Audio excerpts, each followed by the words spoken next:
I'm a bit confused. Help me understand this conspiracy. Listen to me very carefully. Like I said it earlier, there is an interest amongst elements within the world powers to turn this country into a theater of war. I mean, I've said it earlier that there's I want to know on what basis do you say this? Simply because, well, why do people? What happened in the First World War? Why were some people interested in creating chaos and causing a First World War? Because they wanted, how come there was a Second World War? What happened? What led to it? What really happened? How come there was a Cold War? Every war, there's a story behind it. And, there are foreign powers, interest groups, economic groups, interest groups, foreign powers that are interested in taking you down, carving up your country, turning your people into nothing, and taking your resources. Why was there a war in Iraq? Why did Gaddafi have to go in Libya? I mean, why do people have this desire to go and get Libyan oil? You take Gaddafi out, scatter the whole country, create chaos there, take all their oil and their resources, their mineral resources. Why do people do that? Ask the devil. Ask the people that allow themselves to be there. Why do they go into Iraq and do the sort of things they did? Oh, weapons of mass destruction in Iraq. We've seen it. Colin Powell, all of them, George W. Bush. Oh, yes, let's go in there and let's go and do something about it. You get there, they tear the country apart. Hundreds of thousands of people are bombed and killed. You get there are no weapons of mass destruction, and you've changed the leadership, you've carved the country up in its chaos. Afghanistan, what happened there? It's the same thing over and over again. Syria is a worst case. Absolutely horrendous. I followed that closely. I wrote about it over and over again in those years. Had it not been for Russia, Assad would have gone, the country would have, and what was happening? An Islamist rebellion. ISIS was the one leading the charge against a secular government. A secular government that was protecting the interests of Muslims, moderate Muslims, Christians, and Shia Muslims. And you wanted to take them out. And their soldiers were carving out the hearts of people and eating them in front of the TV cameras. Now, why do people do this? What is it? I don't know. Ask them. Ask the devil. All I know is it's nothing but evil. And I'm telling you, that evil eye has been focused on Nigeria for some time now. If you think that the whole situation we're facing, and we've been facing over the last number of years, since 2007 when Obasanjo left, in terms of Islamist rebellion, and if you think it's just a Nigerian problem, or that it's just something that we did ourselves or we're doing to ourselves, you are completely wrong. There's a much bigger picture to this. There are some people, some powers in this country that are interested in destroying Nigeria, dividing Nigeria, turning us into a cauldron of war, because they know we won't separate lightly, we won't separate in peace, and they want to destroy us. And they made a projection that by 2015 Nigeria would be at civil war and would have been divided. If you remember that, the Americans, it didn't work because of the resilience and the understanding, the patience of the Nigerian people with and for one another. Because we always say, we don't like each other. At the end of the day, you know something?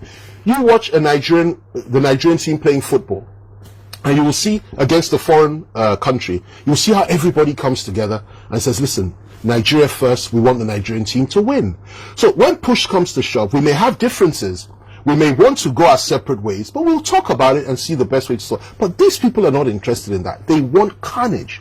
They want our blood to flow. They want our flesh to be hacked. They want it to be destroyed. They want our hearts eaten. They want our wives and our children to be raped and murdered. They want carnage. They want chaos. And then they want to establish a new order. Most importantly, they're interested in our oil. They're interested in having another pool of slaves for them. They're interested in chaos and carnage and destruction, and to destroy what would have been and what is the most beautiful lady on the African continent, a great country, a great power that it once was, that held so much promise for the black man throughout the country. Now, why would they want that? I don't know. Ask Satan and ask them. It's their agenda, not ours. But God still rules in the affairs of men. And when I say this, I'm talking about the deep state. I'm not talking about an individual or president. I was a great supporter of Trump because I know that Trump was against this agenda. Trump pulled back foreign American forces from every single, he was not interested in this, which is one of the reasons they had to get him out at all costs. A lot of Nigerians don't appreciate or understand this, but those of us that know what's going on in this national understand it very, very well. Now, the situation we're in now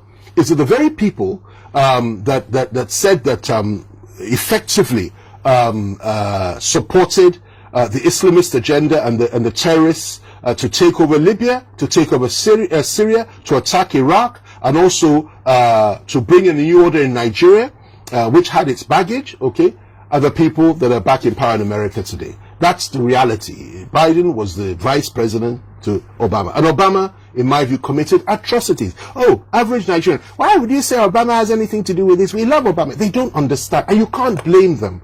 So if you want to talk about the involvement of foreign powers, talk about Britain, talk about America, talk about France, talk about the conflict between France and America on the African continent, talk about the inclusion and incursions of China. It's a very complex plot.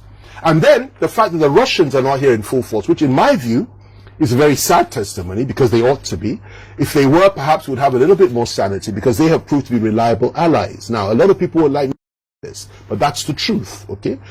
My concern is Nigeria as a nation and the Nigerian people. Okay. And whoever it is that will assist us to fight these wars that are being engineered by proxy powers that are who controls Boko Haram? Who established Al Qaeda? Who established who funded Al Qaeda? Who was Osama bin Laden working for before he suddenly turned on them? We have a new world order that's coming up. These people revel in carnage, and Nigeria has been targeted, and our country is being hit on all sides. And let me also tell you this: the honest truth is, I believe there are very few Nigerian leaders that are sensitive to this. They don't even understand it themselves. So I'm talking about some of the most ones right to the top. They can't comprehend it. You understand me? If they could, they would do things very differently. You understand? But they can't. It takes insight, understanding, wisdom, a lot of knowledge, and a lot of courage to say some of these things that I'm saying. But the reality is that say them we will, because if that will allow people to open their eyes and understand what's really going on, then it's worth saying.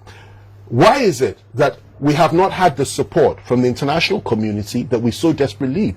Why is it that the Americans, who can fly all the way, flying their troops into Nigeria and to Niger Republic to save one American citizen, why is it that they can't tell us where all these girls are through their satellites? Why can't they tell us anything? Why is it that it's not reported on CNN every day, or on BBC every day, or Al Jazeera every day, that our people are being slaughtered every day, to thousands per day, literally being kidnapped and being slaughtered? Have you ever asked yourself that question? Why doesn't CNN report it? One person gets killed in another part of the world. Oh, look at what happened here.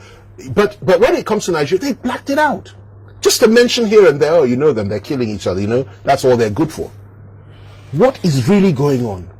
And why is it, I go back to it, that during President Obama's time, why was an arms embargo placed on us?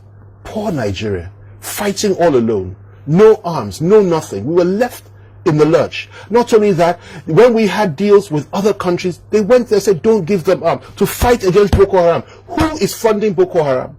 Who is behind Boko Haram? Who is using Boko Haram? Who is using Al-Shabaab in East Africa? Who was behind ISIS? Who was behind Al Qaeda? Who was behind them?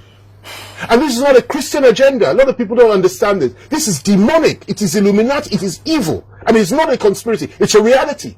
You understand me? They don't represent any Christian. They don't represent any Muslim. They represent only themselves. You understand? And the only way to fight them is through prayer, understanding, wisdom, and knowledge, and the impartation of knowledge to our people, that this is what is going on. Our enemies are not our own brothers and sisters, whether Christian or Muslim or Northerner, they are, or Southerner. Our enemies are outside these shores that see us as a space that needs to be filled with blood and destruction and carnage, and they relish in it.